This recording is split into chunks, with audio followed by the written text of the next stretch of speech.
Welcome to May's Affordable Housing Trust meeting.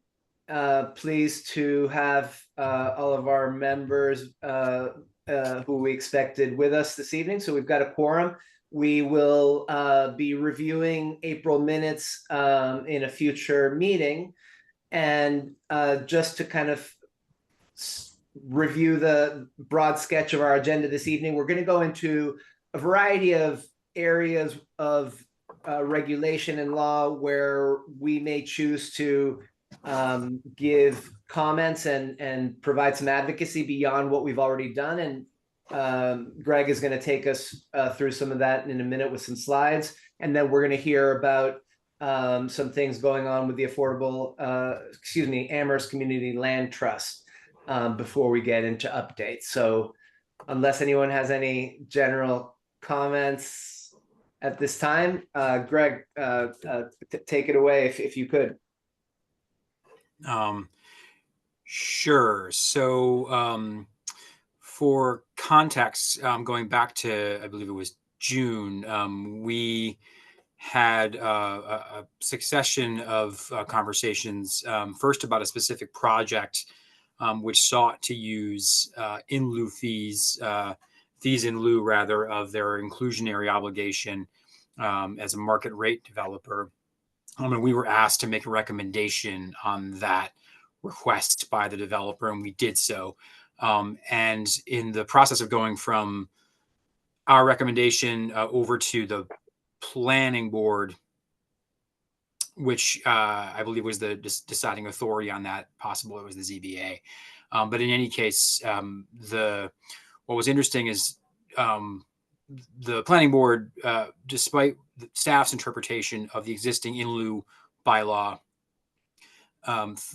was hesitant to request an increased in lieu fee, kind of reading the language slightly differently. And so we had a successive conversation about perhaps making a recommendation to the planning board and eventually the town council to consider revising that language so it more explicitly offered a window for interpretation on a case-by-case basis.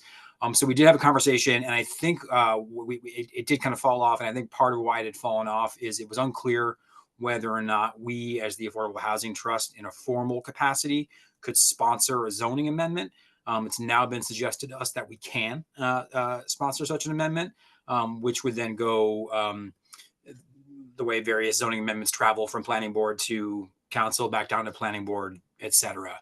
And so that's kind of a fairly narrow part of the inclusionary ordinance that precipitated this. But in conversation with colleagues and staff, including Nate, we talked about, kind of there's possibility of a sort of a broader look at the inclusionary ordinance. So I thought it might make sense to kind of give an overview and present a menu of sorts of things we might address over a period of time.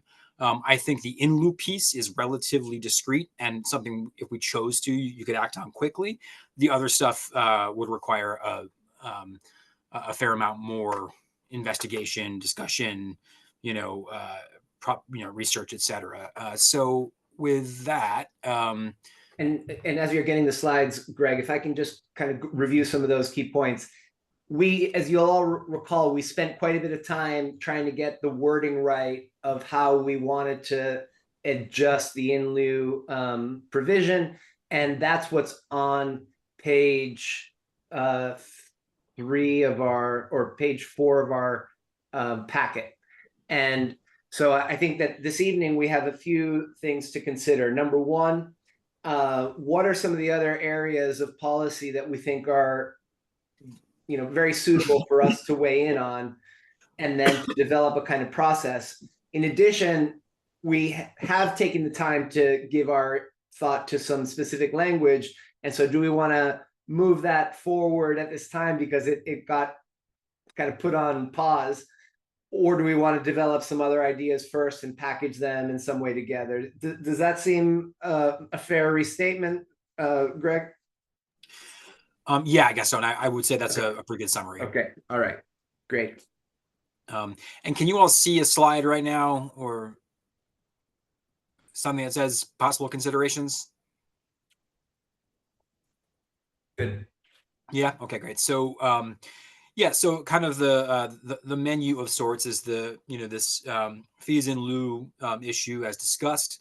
Um, Something which is rather interesting, which I kind of just stumbled over, and then we have put in the housing production plan, but I'll share a little detail about that. But that's a strategy the town has used once, which is a sort of tax abatement scheme, which works pretty well in one area at least. I'll go into that. And then the stuff that's specifically kind of separately listed in the HPP, for possible exploration and the HPP strategies, which are not, I guess, officially adopted yet, but hopefully will be. The kind of looking at adjusting affordability targets, looking at adjusting the required percentages, which is currently stand at around 12%. Looking at, oh, hello? Yep. Oh, sorry. Yeah, my screen just blanked out for a second. And then a credit system, which might kind of be a way for nonprofit and for-profit developers to perhaps collaborate. And then some specifics around unit proximity to each other as written in the ordinance, and I'll get into that. So shall I just kind of dive into the fee and lieu piece here, and we can drill into that? Or should I Greg, kind of give a quick maybe it overview? doesn't matter, but we can see Amherst Town Hall, but not you now. Maybe it doesn't matter, but I'm just saying. Oh, you can't. Oh, you can't see slides though. We No, can see the slides, but in My. your little square, you aren't there, just the building. Oh, I wonder maybe that's perhaps that's what Whatever. my glitch was. Well, I'll be a disembodied voice for now and not worry about the Okay. tech. But tell me if the slides or my voice go away. Someone yell at me. I'm just gonna make sure I'm charging here. Am I? I am. Okay. So this is the language, and this is just basically sliced from what was in your packet, but the language as currently stands on the in lieu part of the inclusionary bylaw. So the so you can see it shall be 4 times the current median family income. And then we had a conversation which kind of had sort of it forked a couple different directions. I don't think we ever voted specifically, as I don't have a record of it. So one possible way to go would be to name a floor here, of at least 4 times, and then adding this addendum, except that the permit granting board or special permit granting authority may increase the fee in lieu to account for marking additions, unit sizes, etc. So that was kind of based on some discussion we had, and then perhaps an even more explicit way of kind of requiring perhaps a consideration of the number is to insert a fairly wide range, which is going to require some some determination at every case every time it's deployed as a device. And I think the idea here was that this version of it wouldn't just give them the option, it would make them determine a sensible number every time. So a little more assertively asking, taking away the default, I guess, is the concept there.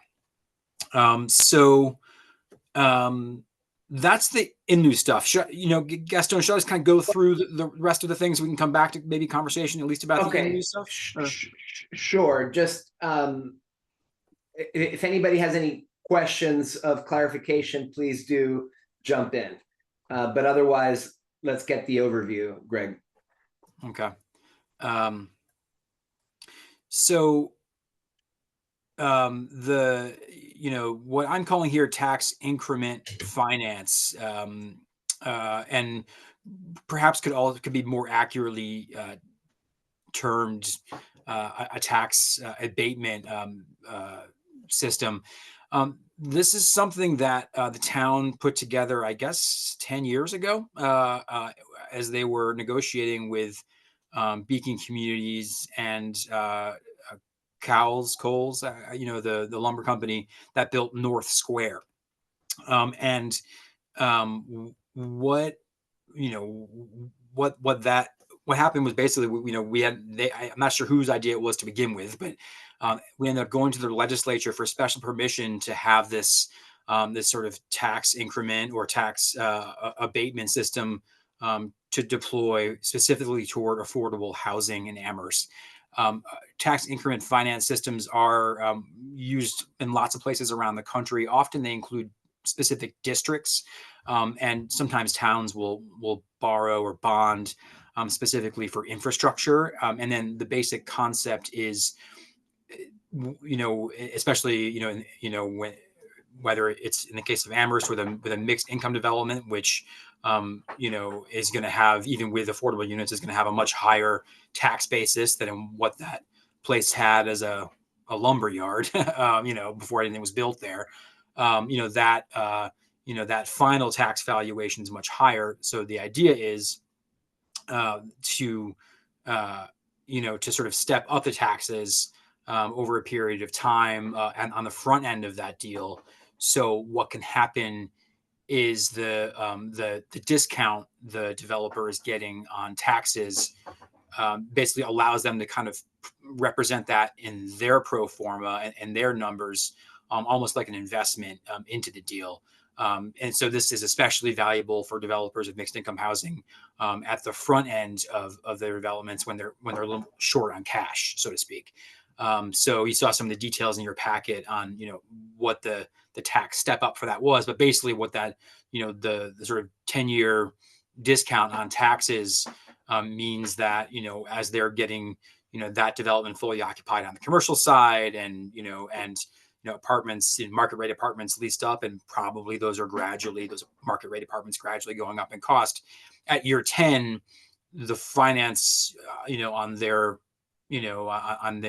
overall pro forma is a little bit easier, so they don't need that tax abatement anymore, so it goes away. But in any case, we've used it for North Square, but that's the only time the town's ever used it. And it might be something that could apply to inclusionary scenarios. These are not automatic. The town, has to opt in and negotiate a deal, and agree to it, so nobody can force our hand on it. But it's a way to essentially put in, investment into a deal, short of actually spending dollars like the trust would have budgeted, for example, or CPA would have budgeted. So perhaps for larger developments, with inclusionary units, a reason to do a tax abatement deal might be to drive more affordable units than the mandated 12, or deeper affordability than the current bylaw requires, et cetera. So interesting tool that was out there. I never heard a whisper about it other than sort of stumbling over some files related to North Square. And then, so that might be, and that's a thing that would might pair with other stuff really well too. So going to the HPP side, on the, two of the recommendations in the housing production plan are to look at both deeper income targets, as far as, perhaps weighting perhaps more towards 60%, or also looking at perhaps higher middle income targets. Perhaps adding a bit and reserving for people making between 80 and 120% of area median income, something like that. Right now, it just does 80 and 60. If we were to mess with, or another thing to do would be to actually increase the overall percentage of affordability obligation. With inclusionary housing, this is a tool that has and will continue to get us, de-restricted affordable units, but it also can act as a barrier to development. So it requires pretty careful consideration. It's not a thing we would want to do just in a knee-jerk sense at all. And we have to talk to the various stakeholders involved and really kind of look closely at it. I would expect that would take some time.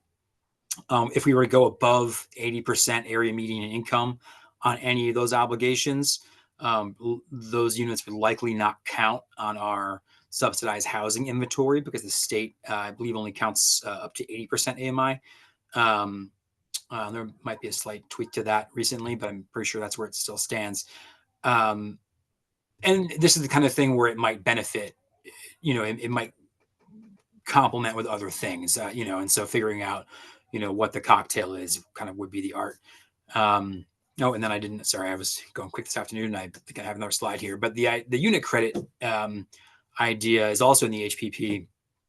And this would be almost like, the in lieu fee offering that's in the existing bylaw, sort of like there's also an offsite provision in the existing bylaw, but which would be the way it's written, the offsite provision would be quite difficult for any developer to comply with for reasons I can get into, but the unit credit idea would sort of loosen those concepts up a little bit and make them a little more flexible. And the specific idea of a credit would be that, technically when, an affordable developer does an all affordable or a mostly affordable building, they would still technically be obligated to the inclusionary bylaw in a lot of cases, perhaps not in a 40B construct. But they don't care about the inclusionary law because they're going well beyond that with affordability levels that are much deeper. So there might be a way to monetize that sort of excess and attract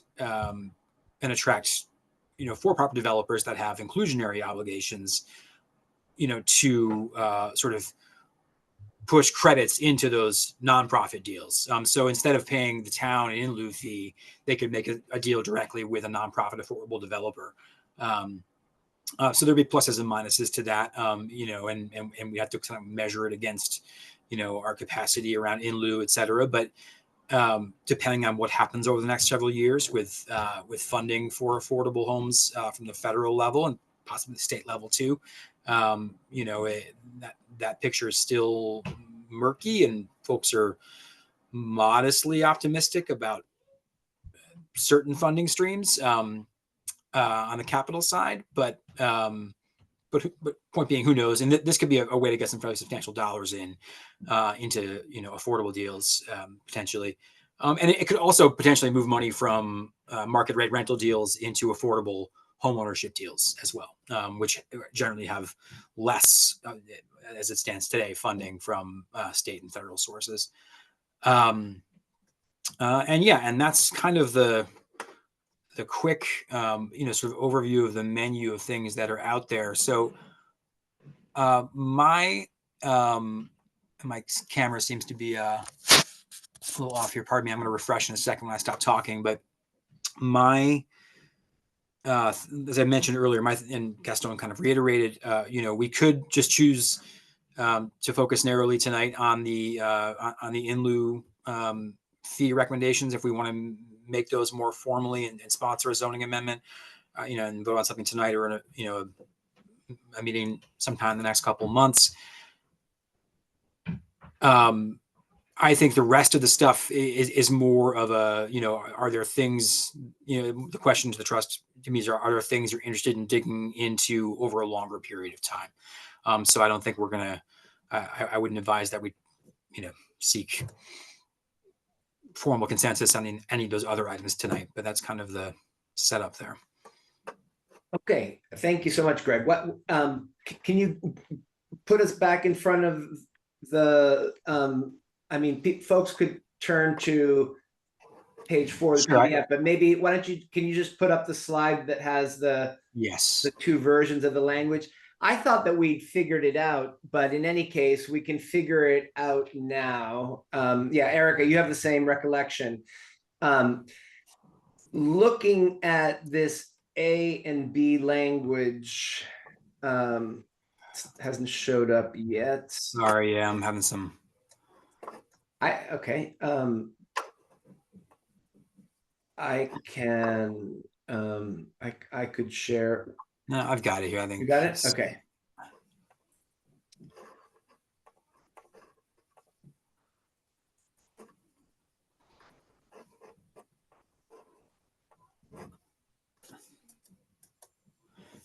So this is, yeah, I mean, or I can put it up, I'll put them all up on one page too, if that's helpful. Well, it's the image hasn't come through yet. Oh, really? It hasn't, oh, I'm sorry.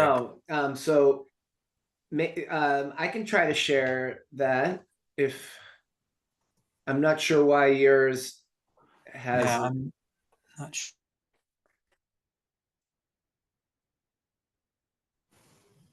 Um,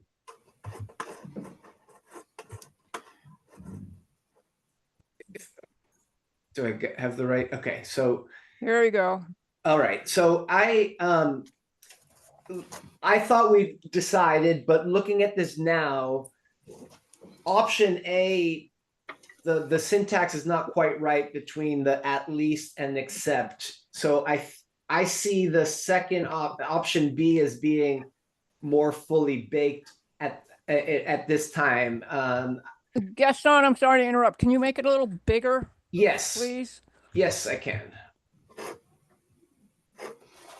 Thank you. Does that work? Yes, thank you. Okay.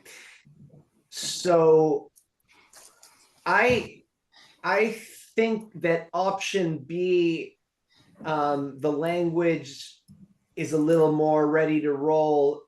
It includes this cap. And so I think there's at least two things. One is I think we spent a lot of time agreeing that we wanted to have a floor of 4 times. And whether to have a cap, I think we did end up with thinking it was useful to give a cap that was already very, very high beyond what we thought would happen, but that it might be useful to kind of set a high and a low and get the planning board thinking of this range. And so let's open up the floor for comments on either preferred language or the thought of giving a high watermark on the range.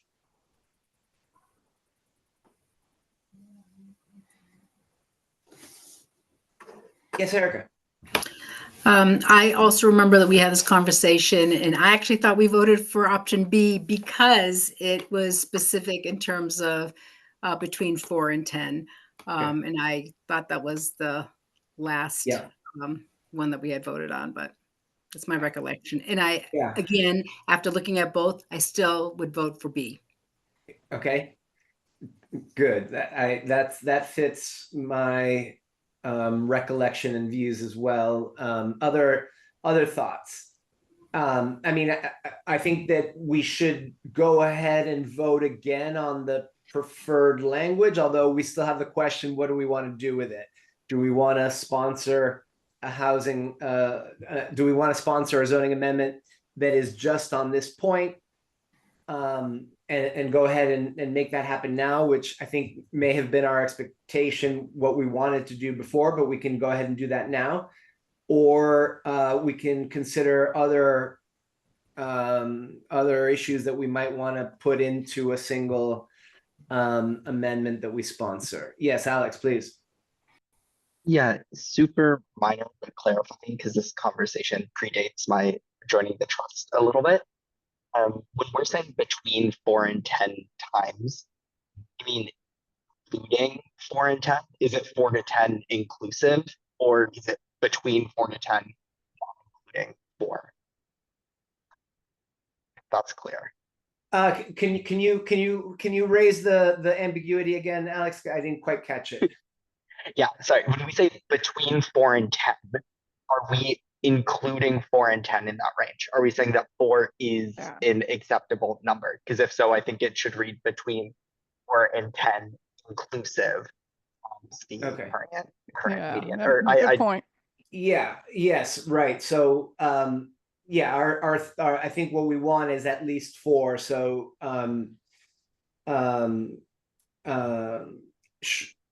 yes, I wonder if there's any other way to clarify that, if that ambiguity exists. In other words, Alex, do you think that they might think they have to say 4.00001 in order to comply with the language? Yeah, I think so. That's small, and if we decide that we're not worried about that, then that's fine. But okay, Good. Okay. Well, what other questions or comments besides this kind of getting the numbers right? Carol. I was going to speak to the thing about whether we do this by itself or put together something bigger. What do you think? I think we should do this by itself. I just Okay. feel like, in fact, I know that some zoning, some bylaw changes that had a lot of parts in it when they were trying to change the duplex law, they ran into later, the proposers of that wanted to split it apart because there was objection to one part and not the other part. And some legal opinion was that since it had been presented all together, they couldn't take it apart anymore. So I just think, as a rule of thumb, take the Okay. one thing you want to do, push that. You can go back after that and push the next thing. Okay. But Okay. it's my two cents. Okay. Good. Rob, what do you think? I want to object to that a little, counter that a little bit. I think if I'm going to pose a range of payment in lieu, changes to the percentage, 12 to 15 or whatever, and possibly requiring affordability at various levels, that it actually would be preferable to present them as a package, Well, not a single thing, but say we want to do A, B, and C, so that you can grasp the whole implications. Because if you come with one and then 6 months or a year later you come with another one, then you're complicating issues. I Okay. don't feel strongly about that, but that's Okay. my. No, very good. Thank you, Rob. We got a good conversation here. Allegra. I think I see both sides of that, and I guess my question would be like the sense of urgency we feel, and if we have one thing that we think this is, option B, we're good to go, we're ready to present this and we'd like to move it forward, I would be hesitant about waiting to put together a bunch of other things, even if we know we want to put together a bunch of things, because if another development comes up and goes before the rest of the other things are, then we might have lost the opportunity to get like 7% on the next development in lieu. This is all very hypothetical, but really. I would prefer, if we feel like this is a done language deal and this is a good amendment we'd like to put forward as sponsors, I think it would make sense to do it sooner as opposed to later. Okay, what I'd like to do is get us agreed on the language for this, spend a little time exploring a couple of other things and decide and come back to this question about strategy. Is that okay? And so I think that the way I'd like to propose we address Alex's the suggestion is as follows: is to say shall be at least 4 times and no more than 10 times. That works. Yeah. Okay. Works for me. Greg, you got that?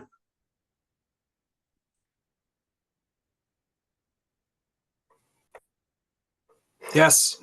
Okay, so why don't we I guess come back to what we want to vote on, because I think we have a consensus about this language. And Rob, you identified 1 or 2 other very specific things that we might get into. Do you want to say that again, if you could? Sure. Greg had also mentioned perhaps fiddling with the percentage of units that are required for affordability. In other words, now it's 12. Yeah. Could be more. You could change the threshold of when it kicks in. And now it kicks in at 10. You could do it lower. You could also require affordability at 60, 80, 100, and 120%. I mean, you can do various things. So you might say First unit is 80%, the second unit is 60%, the third unit is 100%, or something like that. Greg, do you happen to have the full bylaw that includes the parameters that Rob just reviewed? Yes. Do I have it as its own?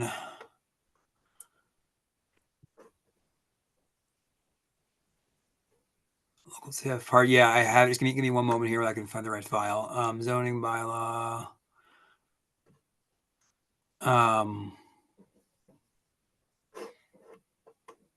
Okay, bear with.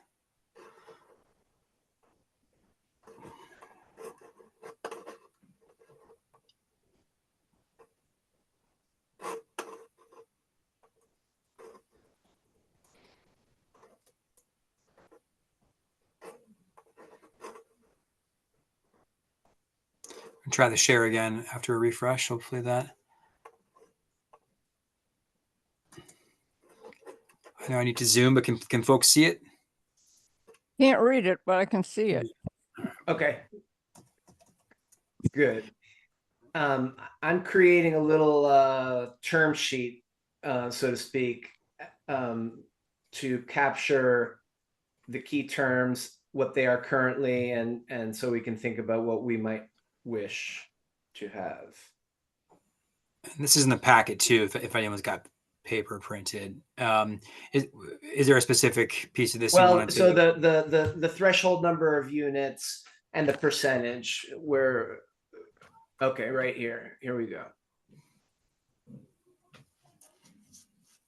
All right, it may be, so let's just reflect for a minute. I'm curious to hear people's thoughts about 15.11, where it sets forth how many units are required given the number of units in the complex.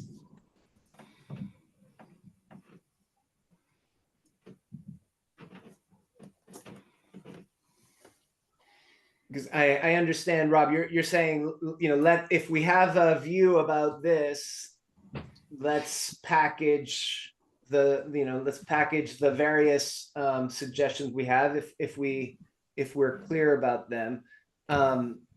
And so does anyone have a sense of we always want more, but what principle might we wish to be appealing to? What impact on these numbers would we want to stand behind? Kara, please. I feel like the missing information for me is what impact it has on development, how many units are required to be affordable. I assume it has some. Obviously, if you go to do something and the whole thing is affordable, it's almost impossible to do because you have to get 3 bazillion subsidies. So what's the trade-off? I think we want to make sure there's more affordable housing, but we don't want to create a disincentive for development of housing in general either. And I don't have enough information. I don't know how to know that, but it seems like an important thing. Greg. Yeah, I mean, Carol points out like what is the really key issue to this, and is the piece that would require a lot of engagement with folks across the spectrum, including developers of market rate homes, most especially. Yeah, I mean, and I think one, were we to consider that, I mean, I think, staff very informally, our recommendation would be not to, would be if we were to adjust that to change other things simultaneously that make it easier, noting that to adjust to say to go to 20%, for example, would make it harder to develop, but changing some other things can make it easier to develop, and there's probably a lot more nuance to that conversation for sure. Okay, good. And, so I just quickly did a spreadsheet just to get a sense of this 12% number. 12% of of 20 is 2.4. That's why, up to 20, it's 2. And then beyond 21, it's minimum 12%, but that turns into 3 when you get to 25. And it turns into 4 when you get to 34. So, those are the modest percentages. What is occurring to me is whether the tax step up that you told us about, Greg, I mean, that my sense is that tax setup is really a development specific kind of strategy. It's not something that the town could just announce a policy. Maybe I'm wrong, but it seems like this would be a good usage of it. In other words, we'll give you a tax step up if you add affordable units beyond what is required by this bylaw. So yeah, I mean, and I think the specific state legislation says we would need to deal with every single person who engaged in that. We couldn't have it as a policy automatically. Right.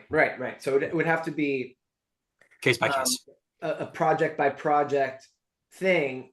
And so it would be more for like an internal policy of ours that when we see projects, we would advocate the town council and manager to consider this strategy for increasing the number of affordable units. Is this your sense, Greg? Does this sound to others like the kind of approach we could take in future projects? You mean outside of a formal change to the affordability obligations that do exist in the bylaw? Correct. In other words, what the bylaw currently has would provide the baseline against which we would propose higher affordable units in the development, and the trade that the town would make would be to have that kind of progressive tax abatement. Yes, that's and that could be on top of the sort of baseline bylaw obligations. Yes. Okay. So as far as the baseline, though, does anyone have a clear intuition about this part of the bylaw? Because I guess my sense is that it's either something that what we're looking at right now, or the language that we've already thought through very carefully. Carol. I might be answering the wrong question. I don't have what you just asked for, but I have, if I haven't already forgotten it, curiosity about the other thing you were suggesting. And there were 2 parts to it. One of them is a lot of these things happen without us even knowing what the heck is going on. So we would have to have something written somewhere that gave us an opportunity to make a case if we wanted to make one. And I don't know where in the world that should exactly show up, but a lot of this is for us is behind the scenes. And I forgot the other thing I was going to say. If I remember, I'll come back. Good. So, Carol's raised the point that, was starting to appear to me, which is if we're suppose we develop this kind of strategy for new developments of non-affordable units, how would we actually make sure to implement such a strategy? Carol, you thought of the other point? I thought of the other point, if I don't forget it again. One of the things that does, the tax abatement method of doing things, is it puts the burden squarely on the town, because the town is losing tax money over time in order to develop the thing. So it's really necessarily a burden on the town, where if you do something with these unit things here, maybe at least some of the burden is on the developer or somebody else. But the tax abatement thing, that's the town's burden entirely.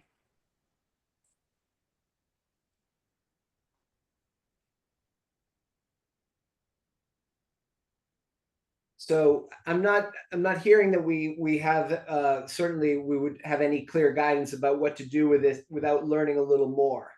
And one way to learn more would be to invite a developer to come back to us and comment. We can imagine the kind of answers that they're going to give.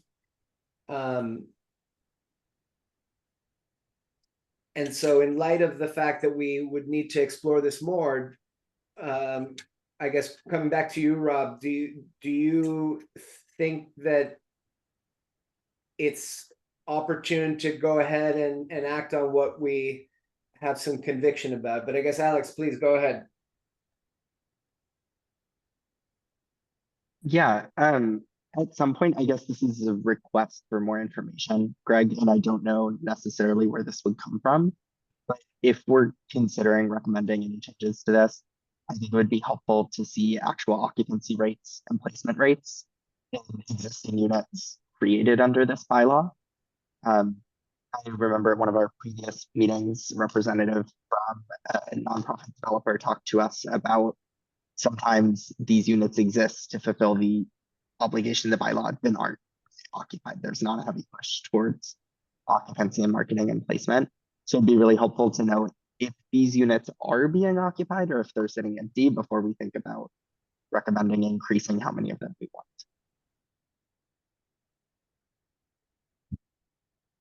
Yeah, Erica. In reading this, that's actually one of the things that I thought about in terms of the possibility of adding, which may not be reasonable, but we have heard that there are units that are not being occupied, and it's predominantly because they're not really doing the marketing based on others who say that they can easily keep them filled.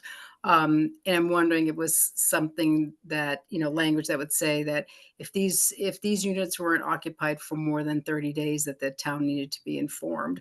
But that may be overly burdensome, but it is a concern that was raised in the past. And so if we are going to look at this whole thing versus just the in lieu language, then it's something to also consider to add in there. Thank you, Erica. Yes, I'm reminded of the comments that I wrote on my own behalf about the project in South Amherst and addressing the importance of having a marketing plan. The other issue was unit size. And so I guess unit size seems to be a gap in this bylaw. Or am I missing something here? In other words, You it are like there. There is a piece that 15.16. 15.16. Okay. thank you. Yeah, and sorry, and this is actually a thing I didn't. I should have included, and I kind of did, but it not in a follow-up slide. So yeah, so they're obligated to proportionally have units. So if they have a mix of 1, 2, and 3 bedroom units, they can't just make all the inclusionary bedroom units the 1 bedrooms, for example. So they've got to be proportional to the standards for the market rate stuff. An interesting thing, which would also be worth exploring and learning more about. I don't know what to think, but is right now, and is it part of this one? No,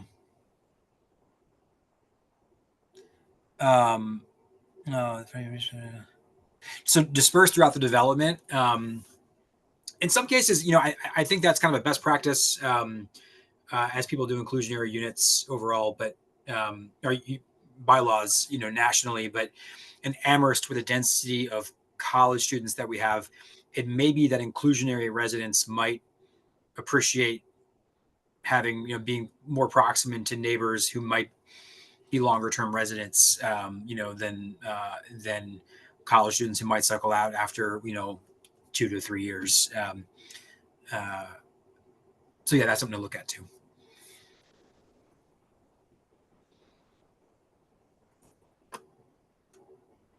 Let me ask before we. Oh yes, Alex, please go ahead. No, after you.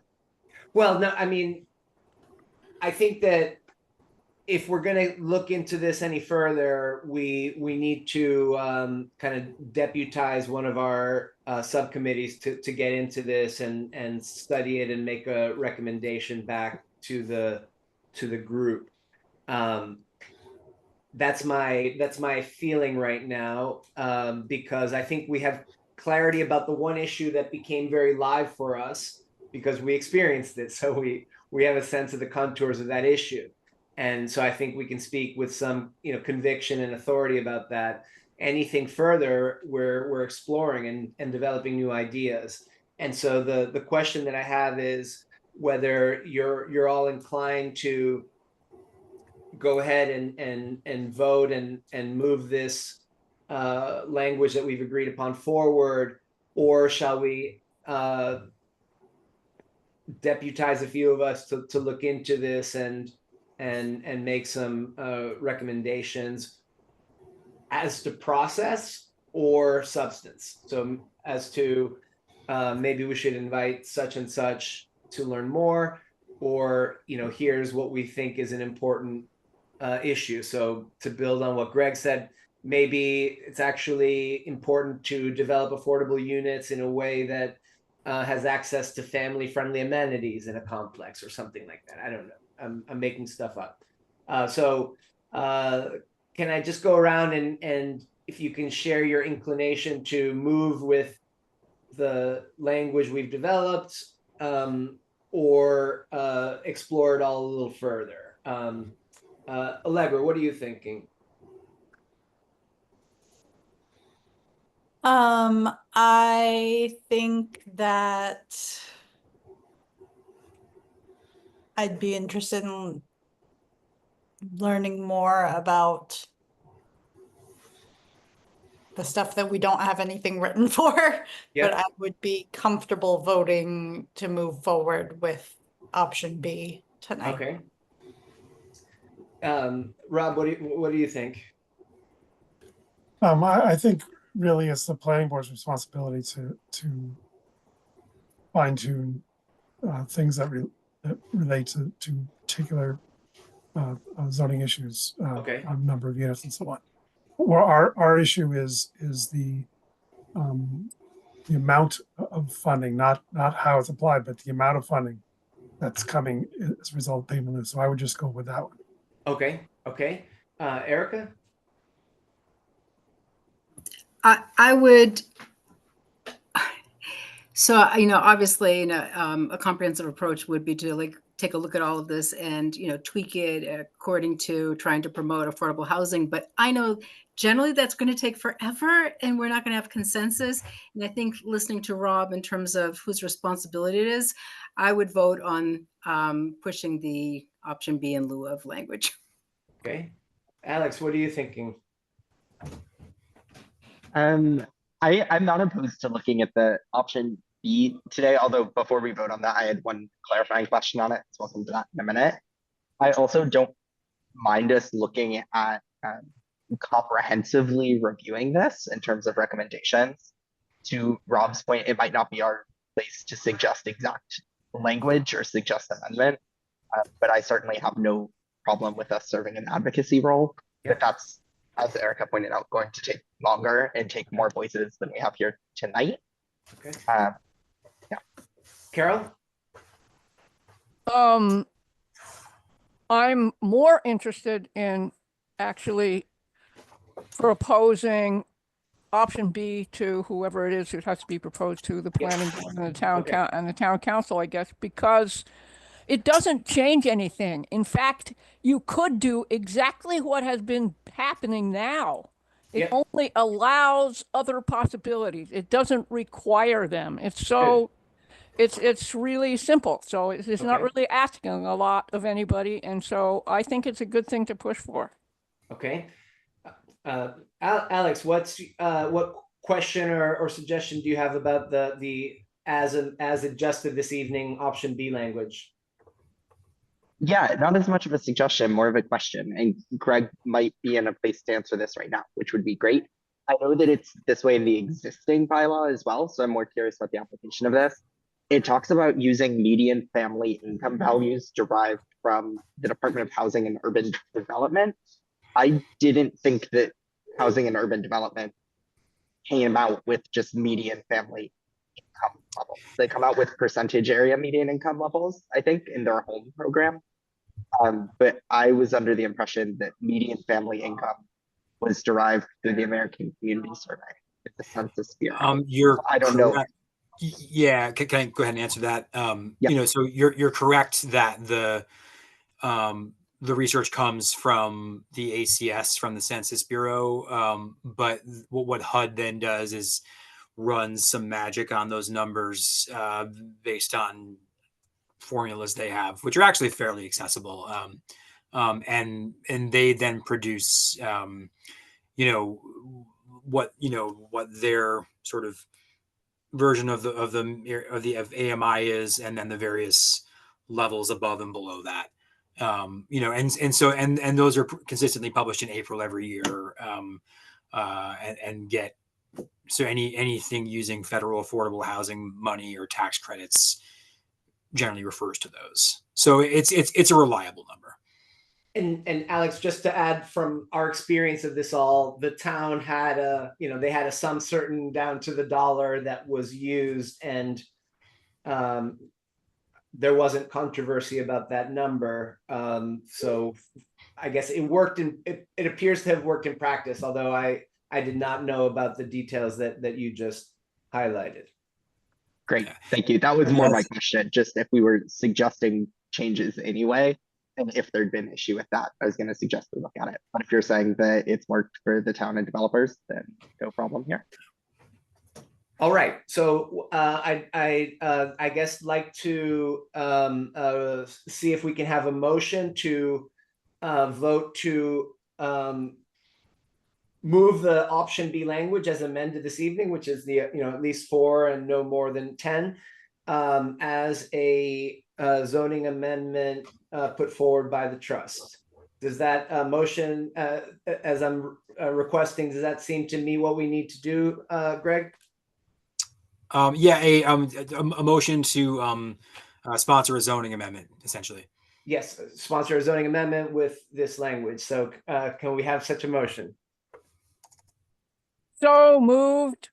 But I Okay. guess I have a question too, which is, what is the first step we're supposed to take? I mean, where do we go with it? We're going to sponsor it. Should it say to whom or whatever, to whom, where we're going to go next? Maybe it doesn't need to, Greg. I don't know, but. I believe so. We'd write a memo to town council, I believe. Okay. Okay. Perfect. Perhaps I think both council and the planning board. I think. I second So it. moved. Yeah. Okay. Okay, we got a second. Any discussion? Can I ask a clarifying question to Carol's clarifying question? Do we need like a council sponsor for it, or does that look more favorable if one was willing to step forward, or is it we can just do it on our own? I think what Nate clarified is that we're able to sponsor a zoning amendment, and then council members would have to consider it. I mean, perhaps one of them could adopt it more formally, but I don't think that's an obligation of the process. Right.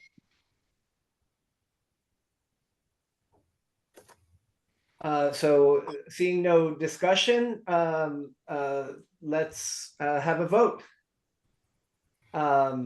I guess if it seems like if we're all in favor, let me just go around the room for Greg's purposes. Rob? Yes. Allegra? Yes. Alex? Yeah. Erica? Yes. Carol? Yes. And I vote yes, so unanimously approved. And so to Allegra's suggestion, when we have this document, this memo, I will reach out to George, who's I think acting as our liaison, or as at least expressing interest, and tell him our rationale and see if he will be a voice for our suggestion. Great, glad that we can move forward. So what I'd like to propose is that the development subcommittee review the bylaw to see if there are any other items that seem to be really our bailiwick to comment on, as we did on this. I'd also like to explore in the development subcommittee this suggestion that we might appeal to the town to consider the tax abatement strategy to promote affordable units in any developments, and we will report back to the trust if that plan seems all right. Okay, great. So we can move on to hear from the Community Land Trust. Correct. And I have Linda here in the audience, and should I promote Linda, Rob? Is that the proposed? Okay. So I'm going to welcome Linda Slakey to our meeting of the Amherst Community Land Trust. And Linda, look for something to say yes to on your screen. There you are. Yeah. So you can just unmute and turn your camera on, and Thank you. welcome. Thank you for having us. You see Rob a lot, of course, but it's very nice to be formally invited to share specifically some of our new work. I have a set of slides, and Carol, I emailed you and Rob to because I didn't know who actually manages the IT. If I can share screen and so show the slides. When I do that, as soon as I go to slide presentation mode on PowerPoint, then that's the only thing I see. I see a tiny little thumbnail with one person at a time, which means I'm not tracking your expressions or hand raise. There's whatever is your pleasure. If one of you wants to show the slides, then I can. Rob, do you have those handy to share? Yeah. Okay, great. Say again. I didn't hear the answer. Yes, Rob's getting those up. So Okay. maybe you can start telling us, introducing things as Rob gets the slides up. I would be happy to do that. Well, actually, I can share with you what the first slide says, and then we can skip the first slide very quickly. The first slide says thank you. It specifically for the first opportunity to present our work to a larger public in a roundtable that you ran in 2021. And then you made what we call a last mile allocation. And we often have transactions where we're very close and then a little bit has to be raised. And you gave a key amount that actually enabled the acquisition of 111 Logtown Road. And recently, your education committee has invited us to participate in a forum, probably jointly with the League of Women Voters. And that's a wonderful opportunity. And we've had a first conversation about that. And thank you for taking time tonight. So we can go on to the next slide, Rob. So forgive me here if I'm doing the Land Trust 101 and everybody's already aware of this, but I just thought I didn't want to assume that. You've had some turnover in your own membership. So the basics of the Land Trust are that we come in partnership with the homeowner, typically coming in with a subsidy at least equal to the cost of the land, and the homeowner then ends up owning the home and we end up owning the land. And a piece that's really relevant to things that I'm going to say later is that the relationship between the homeowner and the trust is governed by a ground lease, which is long. And the home must be owner occupied. If the family's plans change and they want to live elsewhere, they can't hang on to an ACLT home as a rental property. They have to sell it on. And the resale value from the time it enters our inventory stops tracking market and instead tracks the rise in AMI. So in effect, we make houses permanently affordable. And go ahead, Rob. So before we really focus attention on 174 Amity Street, I just want to sort of pick up the story. The last time we spoke on a co-program with AMAHT, we had the first two items in this list of our current holdings. That we had the house on North Pleasant Street, or the duplex on North Pleasant Street, where we had used CPA funds together with some from the Interfaith Housing Cooperative to buy the land, and Habitat built a duplex. That's really a little bit outside what we had originally thought, which was that we would be mostly looking at existing homes, but that was a windfall when we were very early formed that made it possible for us to come in together with an experienced partner who knew how to qualify buyers, for example, and so forth. Then we got an allocation from CPA for what we call the first-time homebuyer program. And I've kind of marked that so you can track it along in later slides. FTHB to us is an acronym that's helpful to remember that there are certain conditions on the buyer. To participate in the FTHB program, the buyer has to be at or below 80% area median income. Thus, the property can be listed on the town's subsidized housing inventory. And they have to go through a whole process to determine that.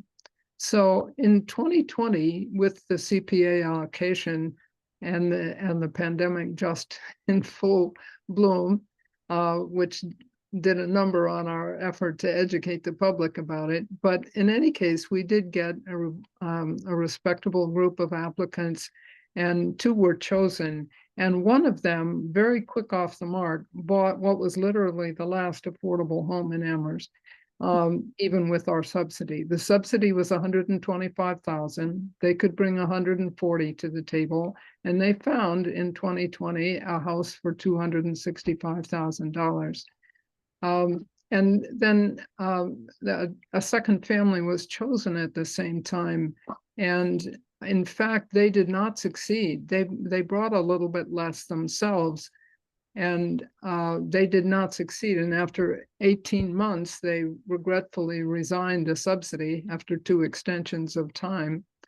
And then another buyer was found for that subsidy. In the meantime, Maurianne Adams, who passed away in 2021, had left us her property entirely, the house, the land, and a very substantial amount of cash because she knew that the house needed some upgrades. And so the buyer was actually qualified to be in the first-time homebuyer program, but was shown Maurianne's house and loved the neighborhood for his 3 small children. Beston Street is the cul-de-sac. And so that brought us then to a second donor. So you see a pattern emerging here: dependence on public funds for the first 2 acquisitions, and then the next 3 all say donor. A very small amount of visibility seemed to get us to the point where people began to approach us and say, would you partner with us in making this home affordable? So the next one was a couple living in a new home that they had built on sufficient land that they had much more garden space, and they were renting out a home on Logtown Road. And they came to us to ask if we would partner with them, and they sold it to the donor affordably and gave us the land and walked away from several $100,000 of appreciated value. That prompted one of our founding members to deed his land to ACLT and remain in residence, but he signed an ACLT ground lease at the time he deeded the land, which is to say he or his heirs, if he dies while he's in the home, are committed to the sale of the home eventually, affordably. And then finally, the subsidy again picked up all during 2023. The person who got the subsidy when the buyer of 14 Beston Street resigned it found a house, but in the meantime, we had cleared the money from the sale of 14 Beston Street, and that allowed us to up the subsidy by $75,000. That's the one where you made it over the finish line. She had made iterative offers with them coming down from an asking price of $440 and her going up from an offer of $350 until finally their agent said, do not offer less than $400. And that's when we came to you for enough to take it over $400. And so that kind of gets us to our current inventory of houses. And the next slide, actually, I should have asked for it earlier. I just marked the color to call attention to the fact that we have a big impact here of private donations. Is that your hand up, Carol? Do you have a question? I'm happy to answer questions. Oh, sorry. I'm just diddling with my hands. I'm sorry. Okay. Yeah, well, thank you anyway. You reminded me to say I'm happy to be interrupted if a question occurs to you. That's actually why I wanted to be able to see everybody. Okay, so moving on then. So this is just a graphic summary of cumulative fundraising from the very first day we opened with some cash gifts from our founding members up through the transactions that I just showed you. So counting the substantial cash gift from Lorianne that accompanied her house and some modest, but still they add up, gifts over the years, but no sort of dedicated effort to fundraising beyond the level of annual letter, which Rob does very ably, but we don't get real high responses to that. Grants mostly from CPA and from the one from you and a small one from Interfaith Housing. The big segment of property that comes from our strategy that at the time we acquire a property, a donated property, for purposes of the tax break that gives to the donor, an appraisal is done right at the time of the closing, and the size of the gift of the property is taken to be the difference between the appraised value of the whole property and the amount that they accepted as a price from the buyer. And then there were other small gifts in kind. But the really big thing here is to say that if you look at the wealth that has passed through the hands of ACLT, the biggest single factor has been the donation of actual property. And then the second biggest one is grants, of which the town of Amherst, funds administered by the town of Amherst are the biggest part. Okay, and so now the projects that are in process now, something happened when that got through the email. It slipped its lines a little bit, but I think it's still clear. We have 4 projects in process. Interestingly, last fall, when Deborah Gross came forward on behalf of her 2 siblings and herself to ask us to consider partnering in the transfer of 174 Amity Street to a use that supported affordable housing. Within weeks of that, 3 other families also came forward. So these are all potential. All of them had some feature that required either due diligence or fundraising or both. So none of these are landed yet. But they really do kind of remarkably show the growth in awareness of what we're doing being translated into just ordinary townspeople being willing to walk away from very substantial appreciated value in the interests of stabilizing family ownership in neighborhoods. And I thought you would enjoy seeing that. And it also just, if you'll bear with me one more moment for background here, the models, the scenarios in which the donation comes forward, we may see even more but they vary from, here's a second donor mirroring what Morianne did. That is, we're being offered the home, the land, and cash to fix up the home. And at the other end of the spectrum, family accepting less than the market price, but not a lot less. We're going to have to raise some private money for a subsidy here. We have a potential buyer who is above 100% AMI, not much above, not enough to pay market price in Amherst, but not a candidate for this subsidized housing inventory either. So if we're going to get away with closing this gap, it's going to be a real test of how much we can raise from neighbors who really want to see this house. If you're familiar with that Sunset Fearing or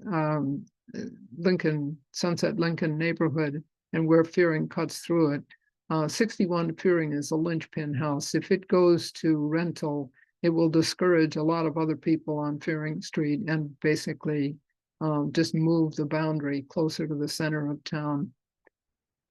So now we come to 174 Amity, which is quite exciting for us. Oh, Rob also updated the graph for me in preparation for this.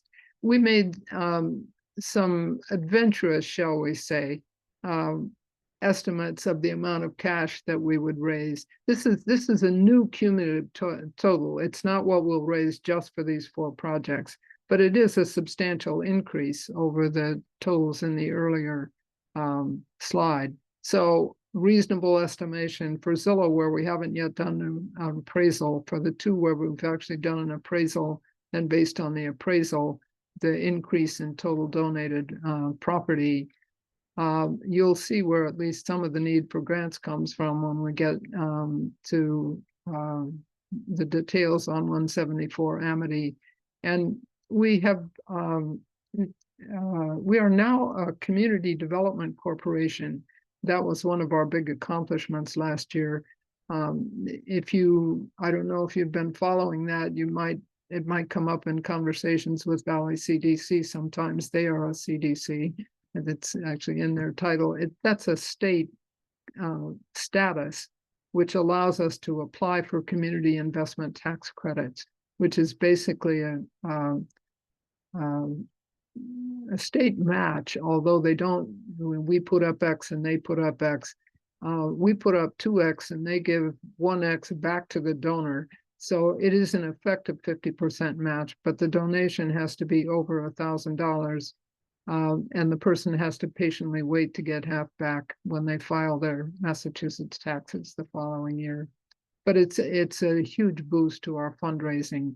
And we intend to spend significant effort trying to realize its full benefit to us. Okay, so you've been very patient listening to my background here. I hope it helps think about Amity Street. Here's Amity Street, 174 Amity Street. If you picture yourself sort of walking back down Amity Street, having been to the Amherst Cinema, for example, when you get into the next block as you walk along, if you're kind of glancing to the side at the houses, you go past one that has a big wooden bird sculpture on the end of it. It's harder to see now than it was years ago because the brush and small trees have been allowed to grow up and kind of obscure it. But that house is 174 Amity. So if you were standing and just stepped off onto the property from the corner closest to the sidewalk, this is the main entrance. But if you then walk along the eastern edge of the property and look back, you get much more of an appreciation of how big the property actually is. And the next slide. This is our vision for what could happen with 174 Amity Street. As we've formed a working group within ACLT that's kind of our style of going forward. We call them working groups rather than committees. So the working group for 174 Amity Street includes the architect Bruce Coldham. You might have encountered him in other town things. He's been on various town committees. He's on the planning, is he on the planning board now, Rob? Either the planning board or the zoning, yeah, it's planning board, okay. So Bruce helped us renovate Morianne's house, which gave us some experience with a house of similar vintage that is built in the 19th century. And he has been tracking along and very interested in our work. And so I invited him to at least help us think about whether we could take this on. And he has very generously become a full member of the working group, and will be doing a significant amount of the design work. So this is his preliminary site plan. We already know that it will probably be somewhat different from this, but he hasn't drawn up the new version yet. And this one serves to give a sense of our vision, which is that the original house is spacious enough and easily workable interiorly enough that we can make 4 family units out of it.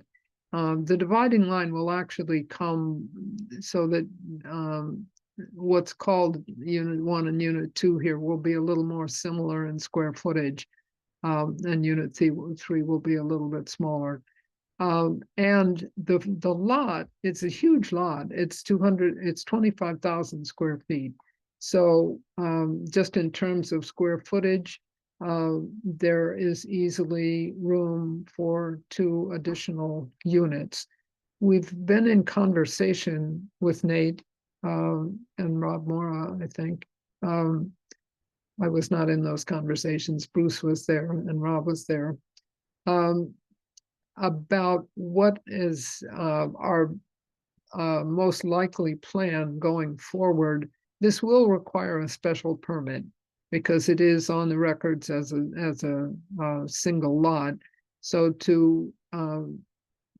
although this is already 2-family, in any case, the advice to us at this stage about proceeding with permitting is to go forward for a special permit, calling this a conversion from its original use, a conversion that happened decades ago, but nonetheless a conversion from its original use, and request a special permit, which for reasons of local precedent and recent precedent is easier to grant if the new dwellings exist as a duplex, that is another dwelling or structure of the same form as the existing one, rather than 2 single ones, which is what the drawing shows. So this is discussion still in progress, but I think no one that we've talked to about it doubts that we won't eventually get approval for 5 units. So we're planning in terms of our vision is that we'll see a cluster right on Amity Street, right across the street from the much more upmarket condominiums that are collectively called Marsh. Marsh what? I've forgotten what second word they use in their titles, but the Marsh homes across the street will be an attractive cluster that all will be sold to families at or below 80% of area median income. Our likely partners in this will be Habitat, as they were in our first project. We've been in conversation with them from the very earliest days. They have gotten to the stage of their board site, or the appropriate subcommittee of their board site visiting it and formally approving it as appropriate for Habitat homes. We still need to come to precise terms about the agreement. When they partner, they like to see up front spelled out how some of the detail work is actually going to be done. So this isn't a signed agreement yet, but they've been very much part of the conversations, and we're both looking forward to their doing the new construction. And they specifically are not interested in participating in the construction related work on the upgrade. And so we will take responsibility for that. So that's the vision. And then finally, what is this all going to cost if we can actually pull it off? The acquisition, the number for the acquisition represents a recent appraisal. For a while, we were using a number from Zillow, but we've had a formal appraisal of the property, and it came in at 700,000. That's less than Zillow. However, Zillow was operating on drive-by information and just knowledge of what appeared similar properties. The existing building does need some work. It's functional, livable, people are living in it, and it's been well cared for in a housekeeping sense. But it hasn't been modernized since it was made to family many years, many decades ago. So it's overdue for some upgrades for a much improved energy efficiency and things like that. And then, of course, we would have a stake in dividing it slightly differently than the way it's divided now. So another member of the working group for this project is Seth Lawrence Slavas, the current president of Wright Builders and also member of the Habitat Board. So Seth helped us do a detailed pro forma based at this stage, not on design specifics, but on his experience given the age of the buildings and his experience also with habitat houses. So he estimates the total cost, including consultants and permitting and things like that, but mostly it's construction for the conversion of the existing building to 3 units and upgrading it, and for the new construction at $2 million. And then what's called here family gift, we customarily give the full appraised value, even if we know that the family is going to accept a sale price that's smaller. The family, the 3 siblings, have now agreed after months of discussion that they will accept $475,000 for the property, the whole property, structures and land. So the gift then, what we record as a gift and document as a gift for their tax purposes is $225,000 off that 700. And 5 units, they won't all be priced exactly the same, but close. So on average, 200,000 each for the units. So that leaves us with a challenge of raising 1,475,000. On my screen, this doesn't show all the way to the bottom. Does it show on everybody else's screen all the way to the bottom? Is it just because No, the slides are a little bit cut off. Okay, so you lost the bottom there. Well, you didn't lose much actually. I just came from a CDBG meeting where they're deciding whether we will get the request. This is a 2-stage ask. We went in for the formal ask in February, and they gave us the 65,000, which is for the pre-acquisition consulting work. And then they've just finished a process of reallocating, or they are finishing a process of reallocating funds left over actually from the 22-23 year, having to do with challenges. That was the year that there was ARPA money, and there was, no, not ARPA money, but a federal, and maybe it was the tail end of ARPA money. Anyway, it was simply not possible to do all of the work that the town had allocated to itself. And so there was residual funds in the CDBG account. So we have again asked for 500,000 to go with the 65 that they had already asked us. I don't know how that will go. The conversation was very positive, but we weren't the only ask. We also expect to approach the Community Preservation Act Committee, and we hope to approach you when the time comes to do that more formally. And we also expect to approach the Peabody Fund. That's the Amelia Peabody Fund is administered out of Boston from the fortune that she left. And it likes this kind of project. and has a history of giving enough to make a difference. We're still just exploring how much that's likely to actually be. But we hope that particularly given the location of this project, that it will feel attractive to you to help be a part of this project going forward, especially when you come to give formal consideration to the proper way to allocate the payments in lieu that are coming from Barry Roberts' project in the Hastings location. This is, I wasn't quite fast enough off the mark to actually measure the distance. I wanted to sort of triumphantly say, you know, it's within X hundred feet of that project. It certainly meets the criteria that you don't want the payments in lieu off in some nasty place and the nice ones, you know, clustered with other nice ones.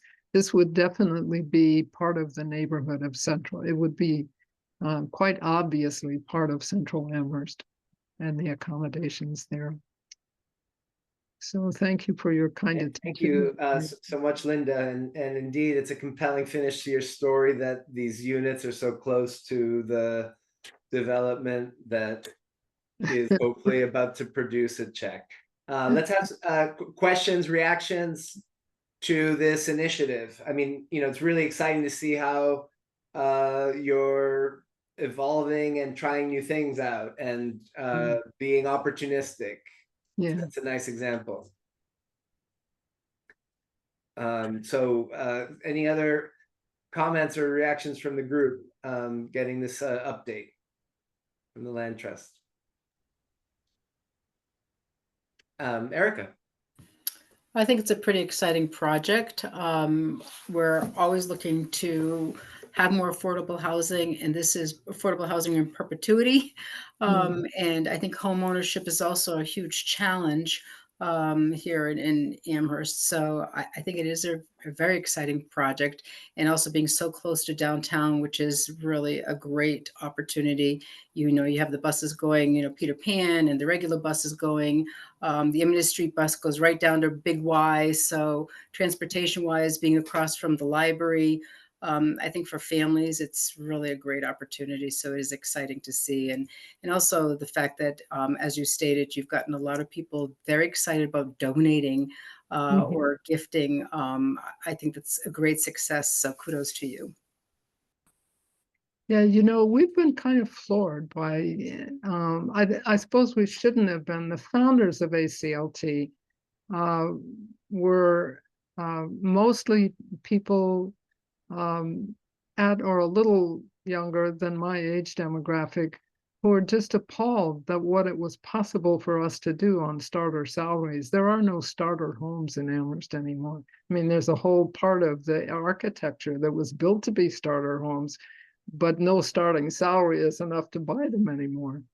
And there just was a general sense of unease about that. And so we're seeing it manifested now as our work becomes more visible. People say, well, gee, could I do that? Yes, we'd be glad to help you.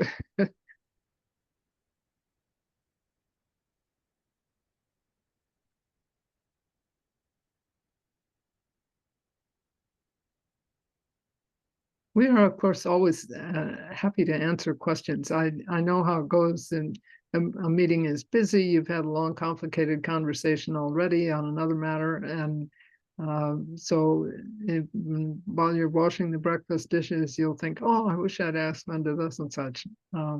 We're happy to answer questions anytime that they arise. I guess one question I'll ask now is whether you have gotten into rentals at all. Have you considered that, or is your mission fundamentally about ownership? That's a very perceptive question, Gaston. Our mission was home ownership. It had so come to our attention that home ownership was no longer possible for people with good jobs, but early in their career. But it's been borne in upon us that if we can't figure out some modest revenue stream beyond fundraising, That's actually not good for our long-term stability. Right now, our work, I mean, all that work, and it was a lot of work over the years, that's all been done pro bono. We have no paid staff yet. We are in the midst of hiring. We finally have stashed away enough money to pay a half-time staff person for 2 years. And that's a part of our ambitious plans about fundraising, that we begin to go about fundraising in a more orderly way. But we'll all, like Habitat, we're always going to depend heavily on volunteers. So a revenue stream that would support so that the staff members' first responsibility stops being to raise their own next year's salary. A modest revenue stream with, I actually thought in terms of an office building. Every time I walk by the old Amherst Creamery, I'm tempted to ask Bill Gillen, you know, what's their, that belongs to Bill and Connie Gillen, and you know, sort of ask them what's their plan for that building. I can see having an office building rented to other nonprofits, but enough to at least maintain it and have a modest income stream for our own staff. We haven't seriously gotten into thinking about rental properties. I think if one of the donors, one of the families, the local families, like all up and down Fearing Street, for example, you find properties that belong to Frank and Sue Hugus. You know, it's another place where I've been tempted to kind of bluntly ask, what's your estate plan? And that if we are offered a property that's clearly more suitable for rental than conversion to ownership, that would be the moment that would prompt us to really take it on in a serious way. Thank you so much. It's helpful to see how you're thinking about that, Linda. Well, it's a good opportunity to see if you have any other questions for Linda at this time. So let me pause for a second. Well, thank you so much for coming to us and for all your work and for telling us about it, and for giving us a preview of what's coming down, and we'll keep the conversation going. Of course, I always like to talk about ACLT, but of course Rob knows as much about it as I do. So he can answer questions that's come up in the course of a conversation, but we didn't want him to be on the spot. You know, when the day finally comes to make a formal ask to AMAHT, he's going to have to recuse himself. So didn't feel right to ask him to make the presentation tonight. Yeah, of course. Thank you for reminding us. And yeah, it's helpful for Rob to be able to wear one hat at a time. Okay. But we appreciate his commitment spreads between the two organizations. Right. Thank you. All right. Thank you so much for joining us, Linda. Good night. Okay. Good night. All right. Oh, Erica, please. So I have a question. So for example, Robert's group is planning on building a huge complex at the end of Amity Street. So if we had in lieu, that could possibly be a trade or a possibility. At Amity and University, is that what you mean? Well, Robert's group is planning a big complex down at the end of Amity Street. So what if they proposed, well, we would like to do in lieu, or we'd like to have the apartments somewhere else. Would this be a potential, something to consider if that came up? Well, in part, that's what was behind my question about rentals, because there's a bit of an incongruity between the principle of in lieu and producing home ownership. So that's just a conceptual wrinkle to process and figure out how we think about it in terms of policy, as I'm seeing it. I don't know if others have other reactions to that.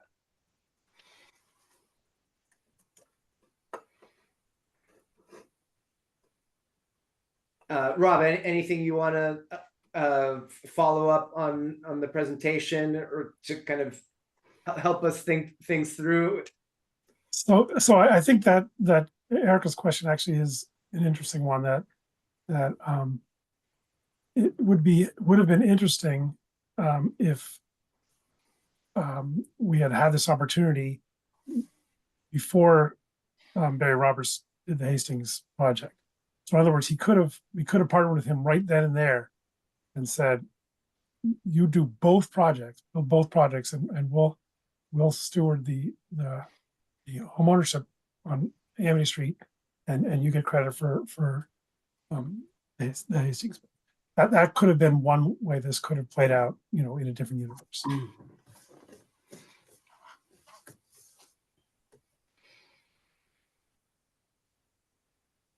All right. Well, we will. I'm sure we'll keep hearing updates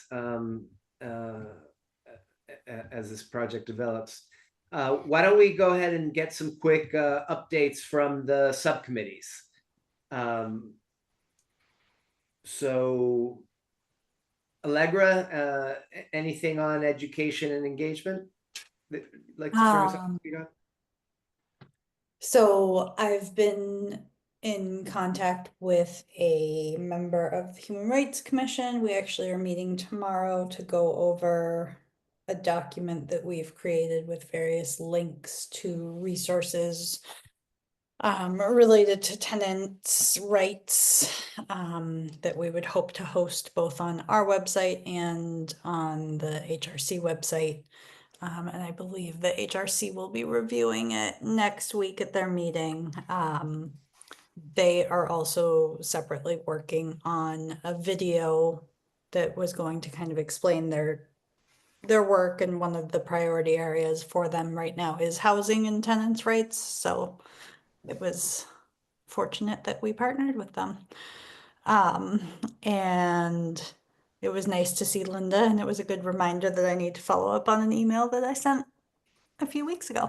So I think the idea would be to have some sort of maybe forum as we did in January, but rather than developers necessarily, perhaps having Habitat be represented, the land trust be represented, and then possibly the homeownership arm of Valley CDC be represented as well.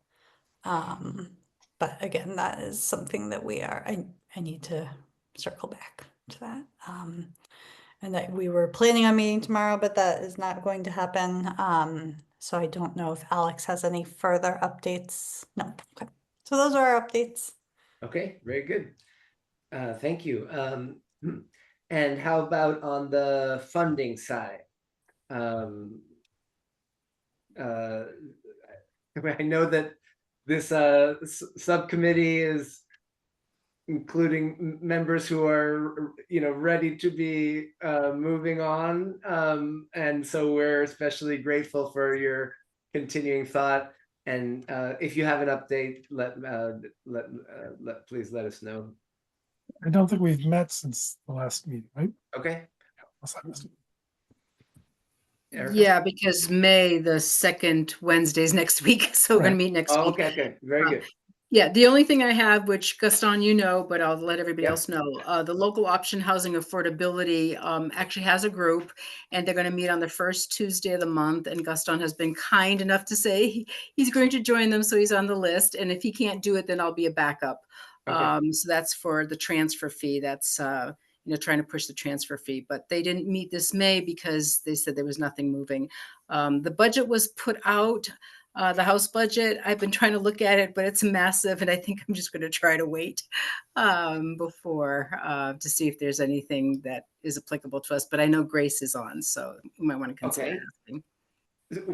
Shall we request an update, Erica?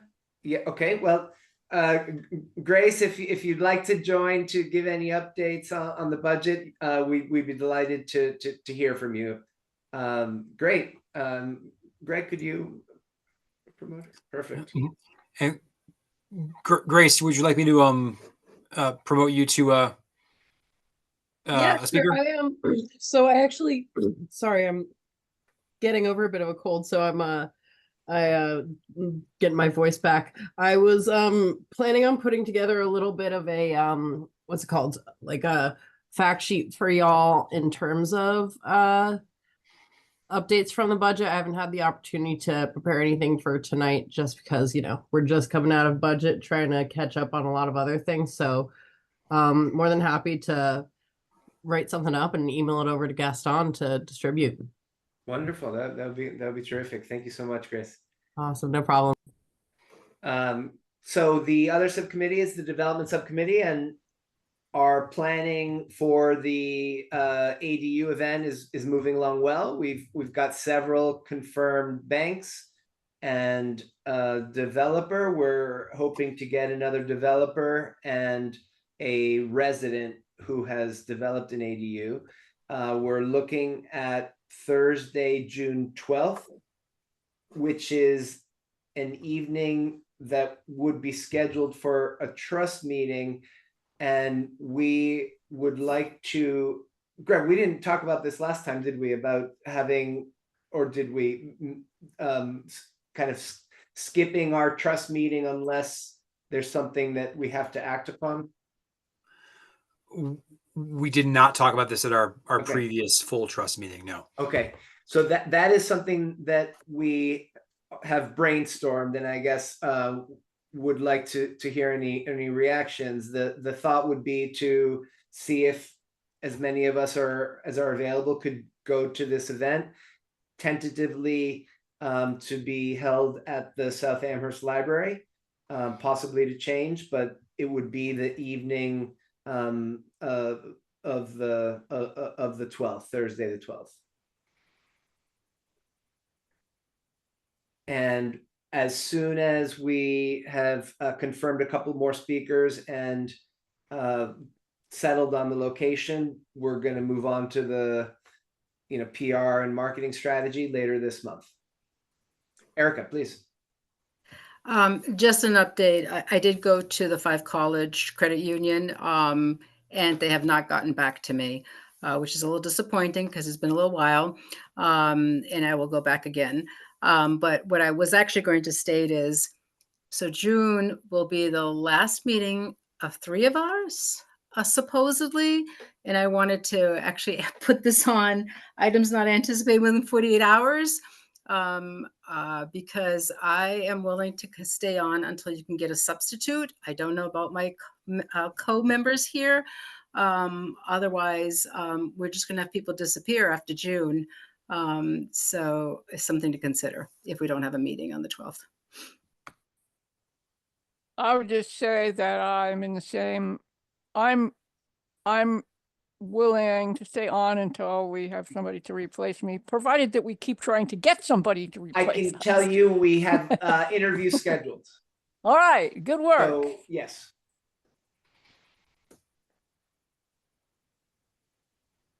So I guess the issue on the table is that June is tentatively the last. I guess tentatively is the last required meeting for several members whose terms are up, and I guess the question on the table is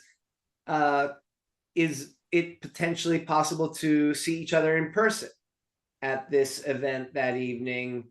And if we don't have anything that requires our formal action, to skip the June meeting. Does that seem all right? Okay, so I think we will proceed accordingly. Greg, was there, or Carol, was there anything else that we need feedback from the group? I mean, nothing has changed in the fundamental vision. We've just firmed up the banks, which has been great, and so everything is taking good shape. Yeah, I'm still having trouble reaching integrity, but we might want to ask the Education and Outreach Committee to help us with our publicity when we know what we're exactly doing. That's the only other thing I can think of.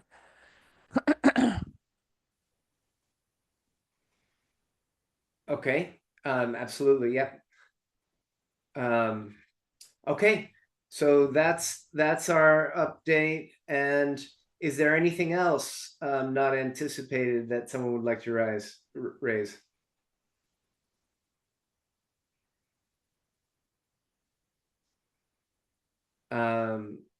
Okay, well then I think we are in a position to Actually, entertain.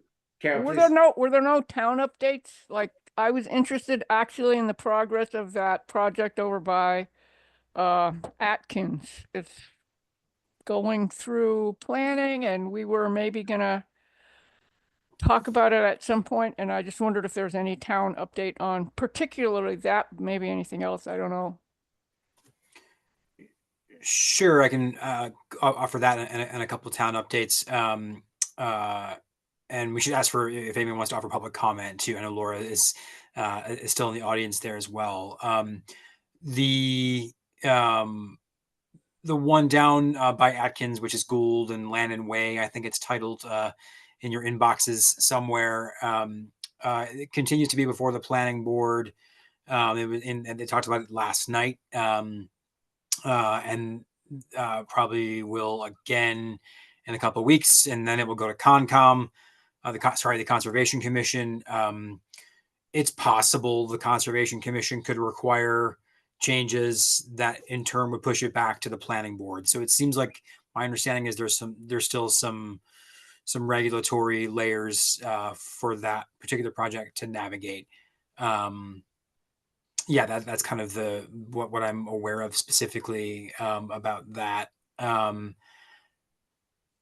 Is there, Yeah. I guess my question is there anything that it might be useful for us to do in that effort? Is there any, I mean, I don't remember. I think it has to have some affordable units because So of inclusionary yeah. zoning. So is there anything that we can do that would be helpful, or any time that we should show up somewhere, or blah, blah, blah? Sure. I mean, you could show up to the next planning board meeting. I mean, if you want to support that as an individual, and at one point, we had talked about, did the trust want to make some sort of collective statement? I don't know that we had consensus. I did reach out to the developer and didn't hear back about scheduling something to join us. And which, I could, at that point there were more on site plan stuff. And I think probably, the developer would be weighing, he's navigating some fairly robust pushback and may or may not see strategic value in bringing it to another public body to talk about it than he's already obligated to. So yeah, so that's kind of the update there. Other town updates. Yeah, I mean, Carol, does that? I mean, so I guess there could be some. If folks wanted to talk about it, you could, we could flesh it out. But without, I think my recollection from the last couple of times we talked about is we would want to seek more information, and that hasn't been forthcoming directly for this body. Okay, thanks. Yeah. Otherwise, VFW RFP is with the town attorneys right now. And Laura might mention, but Valley did a really nice ribbon cutting event at the Amherst Community Home site, which was already under construction. Sorry, not ribbon cutting, but groundbreaking rather. And that and that was kind of the fun public one, but in fact, action has already been happening in that site for a couple of weeks, which is really exciting. But that was a good event. And the other thing that's happening a day before the ADU event on June 11th, also at the moment scheduled for the South Amherst Library that may move to the church down the block, is an initial conversation around that South Amherst School site where the town is pursuing a similar strategy around just some, with the narrow gate architects now known as Joyce Squared, but they're going to propose and develop a few different housing concepts for that site that the town can then react to, in hopes of an eventual RFP for that site as well. So that's happening on June 11th. The housing production plan will be before the planning board on the 21st of May, and will be available for public comment for a relatively short period of time in the formal sense, starting the 16th, which is next week. It'll get posted. A next draft will get posted, but there's one online now as well. Over on if you just Google the Amherst Housing Production Plan, there's a webpage for it. So that hope probably council will vote in late June or July on that. Assuming the planning board votes for it in early June, probably they'll actually vote for it or on it. We'll see how they receive it. Those are quick town updates. Erica. Thank you. Hickory Ridge. Sort of same as it's been. So the council will get an update after they finish with the budget, and then we'll translate that update to this group as well. But the general sense is sort of exploring options for that site with sort of housing on the top of our minds is the general sense. Okay, Laura is still with us. Do you have any comment, Laura, you'd like to share before we wrap up? Yes. Hi, everybody. Can you hear me? Yes. First challenge, Matt. So a couple of things. One is that I wanted to let you know that Valley has applied for financing to convert the Econo Lodge Hotel in Hadley to supportive housing. We hope to hear a decision this month or next month. It's 50 apartments, so I mention it because I think it is relevant in a regional sense. Yeah. One of the big concerns raised by Hadley mirrors really one of the very big concerns we had with East Gables, which is the burden on emergency responders. And so I just wanted to give you a little update on that for East Gables. So I just pulled call logs from dispatch yesterday.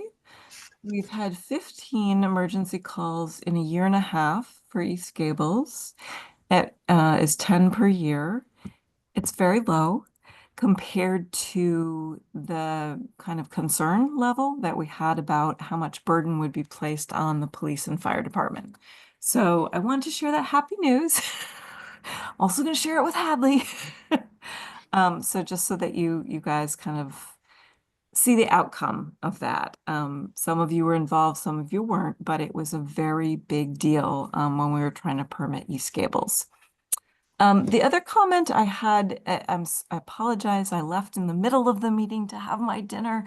When you were talking about inclusionary zoning, my 2 cents, and you may have already covered this, is,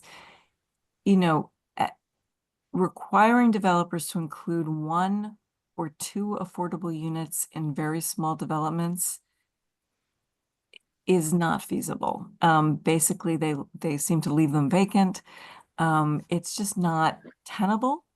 So if I were in your shoes, I would be pushing for the larger developments, those 20 unit plus developments at 20 or 25%, which mirrors what we see for 40B developments. That's the requirement for those developments.